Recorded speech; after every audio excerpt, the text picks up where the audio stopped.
আসসালামু আলাইকুম বন্ধুরা, কেমন আছো? আশা করি ভালোই আছো। দেখো, সাজুগুজু করে বেরিয়ে পড়লাম দিদির বাড়ি যাওয়ার উদ্দেশ্যে।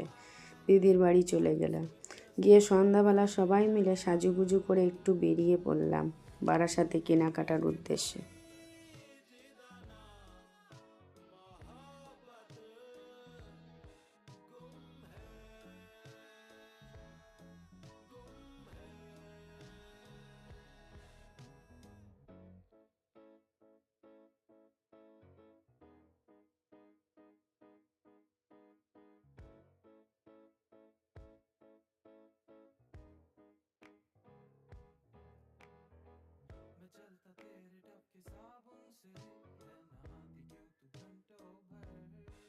দেখো, কেনাকাটা হয়ে গেছে, তারপরে ঠান্ডায় কিভাবে বাড়ি আসছি সবাই মিলে মজা করতে করতে।